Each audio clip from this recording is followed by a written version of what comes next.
Hello, everyone, and welcome to this week's episode of the Disney Dining Show. I'm your host, Pete Werner, joined at the table this week by my good friends, Mr. Charles Boda. Hello. Rhino Clavin. Hello. Steve Porter. Hello. And back in the nook on the controls, our producer, Mr. Craig Williams. Hello.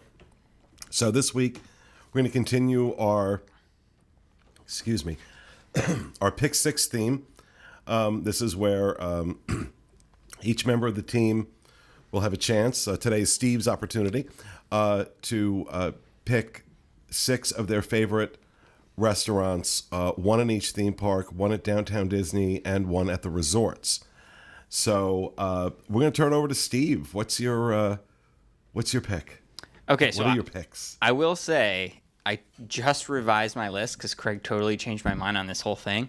Originally, I had what I think were like the best, but some of them I've only been to once in my life, and I can't give a full description about why I love them so much. I just know they're better than others. So I went with my pick six of where I find myself, what I love when I just go to the theme parks myself. So I'll start off with the Magic Kingdom, Columbia Harbor House. I am probably in the Columbia Harbor House more than any other quick service at Walt Disney World. I am not a particularly big seafood guy, but I tend to like everything at Columbia Harbor House on the menu. I usually end up just getting the tuna sandwich, and then I go up to the second floor because it's usually quiet up there. There's a little bridge that overlooks both Liberty Square and Fantasyland. It's just kind of the Rapunzel area, and it's a small world that you can see, but you get a nice view. And I just love it up there. I will sit up there for work if I am just in the parks and I need to like write a story. I'll just sit down in there, and I just love Columbia Harbor House. One thing that I dislike about it is that the secret got out somehow that Columbia Harbor House was so good, because every time I go in there anymore, unless it's just a complete random time of the day, that line is always so long, and I really, it is probably my one of my go-to quick services in there as well too, because it does offer a completely different menu, and I don't like, on my off time, I don't just go to Long John Silver's and get fried fish and fried shrimp and all of that. So the time that I do have to kind of get styles of food, or they have a good salmon dish there. You mentioned the tuna one. There's just a good diversity of seafood options, and reasonably priced for the portions you get. And just the only thing is, it's busy all the time. Yeah, it's becoming more and more important to use mobile order there, which kind of stinks. But I've still found, even on crowded days, that there will, it might take a minute or two to find a seat, but you will probably get a seat on the second floor if you just wait a second. So, and that's not always true. But how long is it taking you from the time you get in on average to get your food? Mobile order, it's usually really fast, actually, much faster than waiting in the line. So I don't really mind it at all that I have to use mobile order, because it's using mobile order to then be able to eat at my favorite location at the Magic Kingdom is well worth it. And I think, like Craig said, for the price, it's one of the best. The restaurant is also, I think it's underappreciated for its theme. It is so intricate on the inside. There is so much to look at and study in there. After you're done with your meal, you could probably spend a good 15-20 minutes walking around looking at some of the props and stuff they pulled in for this restaurant. And for someone like Rhino, who's from the New England area, I could see if he has any interest in history, he should be interested in this, but he's probably not, because it's Rhino Clavin. Yeah. So. I like it. For a counter service, it's also not very cluttered. Like, there's the line and getting your food is, but the second you get out past that, walking around with a tray and looking for a seat isn't really difficult like it is in some other places. It's nice and spacious, and even if there's a full line, you can almost always find a seat up on the second floor.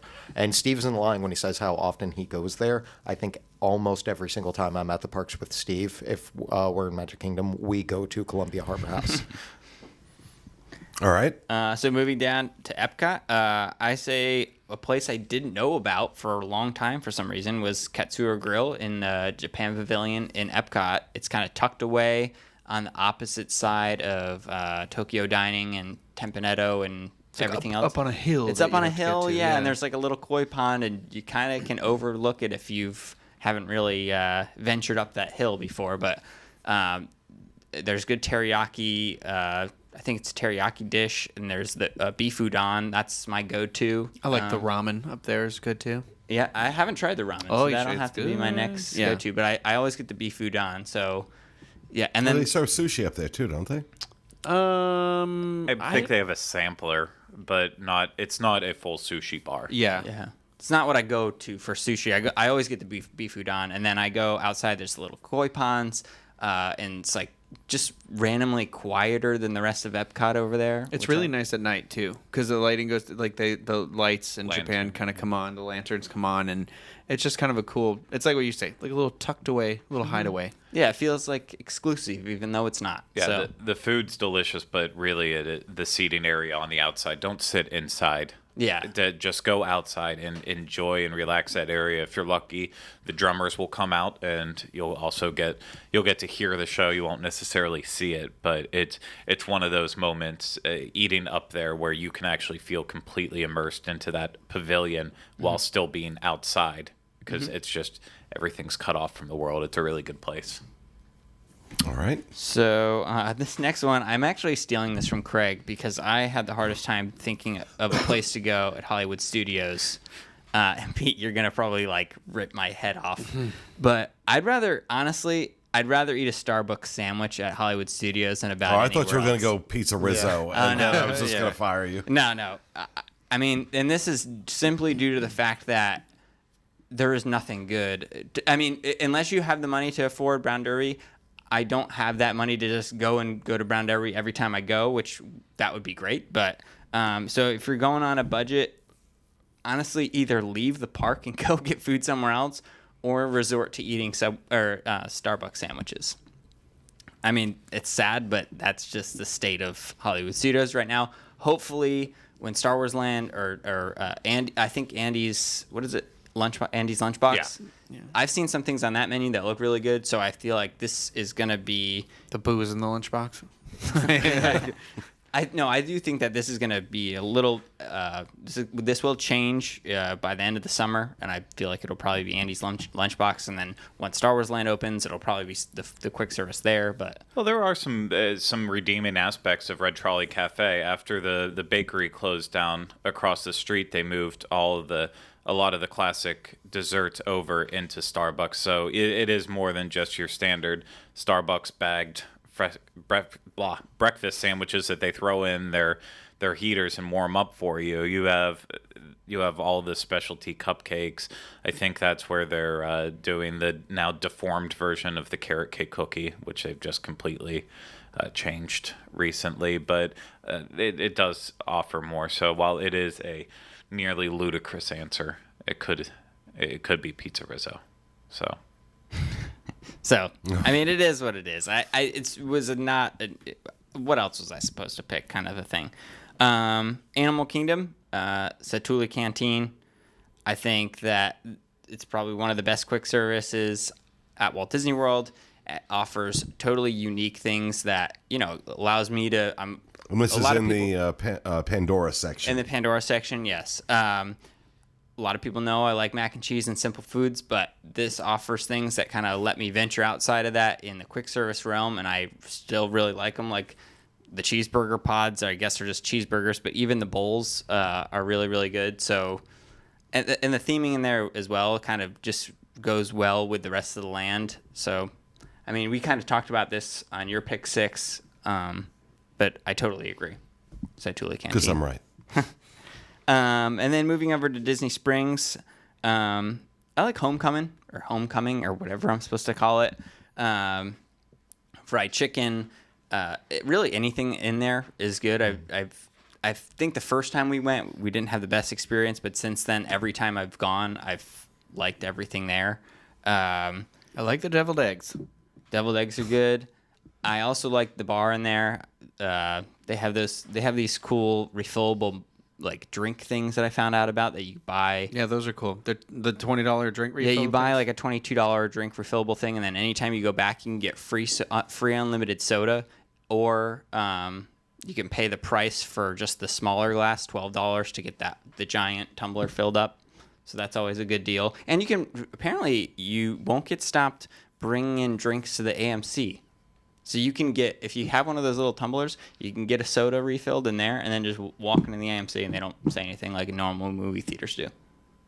I'd say I don't care about that part. I care about the tub, big classic water bottle with the straw coming out of it that you can fill up with the alcohol. Yeah. Yeah. Or you can get it filled up with soda for free. Just, I don't know. That's I don't mean to derail it anyways, but I love the restaurant. It's cool. Everything in there. The theming is great. All the Florida touches are great. So, Homecoming. It's one of the most underrated bars on property, is sitting around there. And I know we talked about the creativeness of their cocktails before, but I do like the fact that they do have the split bar, so you could technically sit outside on the patio in the bar if you enjoy the outdoor eating without all the bugs and stuff, since it is screened in, or you can sit inside, and there's always some good people watching inside of Homecoming. Yep. Okay. And to finish it out, probably another one of my quick service. I know I said that a lot, but Captain Cook's at the Poly. The Thai coconut meatballs are so good. They're the best thing ever. So delicious. The best thing ever. I love those Thai coconut meatballs. They are so good. And now you're talking, and I'm hungry right now. Starving. So I want to drive to the Poly and get some. And they have some really cool pork nachos with the chips aren't tortilla chips. They're kind of potato-y chips, but that sounds weird, but it's oddly so delicious. And there's pineapple in the nachos. So good.